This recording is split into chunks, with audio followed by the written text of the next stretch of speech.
Hi, on this Wednesday morning, just been out and about on my way back home.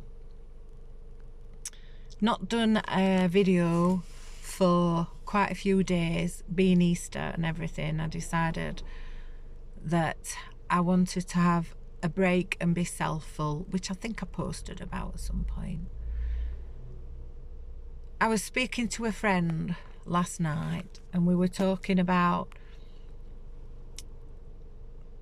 you know, the energy and the emotional things that people are picking up on at the moment, the clearing that's going off. And I was talking about a book that I'm reading by Michael Singer called The Untethered Soul. And it's a really interesting book because it explains very much about, or so far, obviously I haven't finished reading it yet, I'm sort of halfway through it at the moment, but he talks about this voice in your head, this part of who you perceive as you, and the conversations that it's constantly having with you, that it never ever stops talking. And he talks about being able to become the observer. As he puts it, you know, you are not that voice in your head. You are the observer of the voice in your head, because if you wasn't the observer, you wouldn't be aware that you were doing it. You would just be speaking, if that makes sense. But I understood what he was talking about. And over the weekend, there's been a lot of things going through my mind. A lot of conversations in my head about various different things that are happening in my life, things that I want out of my life, about other people and how I see them or feel about them, and quite a lot of different things, a lot of mind chatter. So that's the person inside your head. And yesterday morning I woke up and the first thing that come in my head was a song, and it was Belinda Carlisle, Darling Leave a Light On For Me. And I just suddenly thought, I've had to actually look for the song and play it, because I'm sure that there's a message in there for me somewhere. But when I thought about the fact that that was my first thought, that was the very first mind chatter that I had when I woke up, I thought, well, that's actually quite a positive thing. Now, I could perceive it as there's someone out there that wants me to not forget him, or I could perceive it as, you know, my soul saying, leave a light on, leave my light on, you know, that I'm never alone, or guides. But what I realised was, and I've known this for quite some time, obviously because of what I do as a career, that we are, or we perceive ourselves to be, very controlled over the thoughts that we think, over that mind chatter. And I thought he had a really good point, Michael Singer, that we are the observer. Because when you're observing those words, that chatter, that talk that's coming in your head, you then form an emotion behind it, whether it be negative talk, then you form an emotion that makes you feel not so good, or it's positive talk that you form an emotion that makes you feel good. So I just wanted to talk a little bit about that because it made sense to me. I'm not sure if it makes sense to anybody else, but it definitely makes sense to me. And I think even doing the career that I do, I think you have to be open-minded enough to want to keep learning and to want to keep understanding so that you're able to help other people. But equally, as the other person, as I could put myself in that position of being the client, not the, you know, the therapist,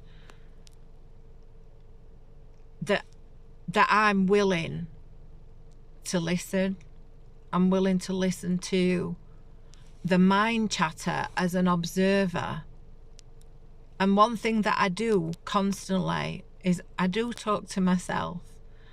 And if things are not the way that I want it to be, and if my mind's running away with a negative thought, I always look for a reason behind why I've got that negative thought. And then I start to talk to myself differently. I might say, you know, come on, Karen, you know, is this helping you? Is this getting you moving forward? Is it making you feel any better? And when I get the answer of no, then I say, so what can I do to make myself feel better?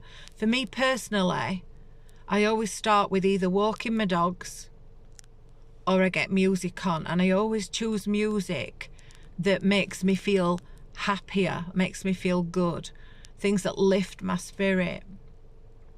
And sometimes I might have to play it all day, just over and over, not the same song, but more of those kind of songs, to be able to help me snap out of that pattern that I've got into.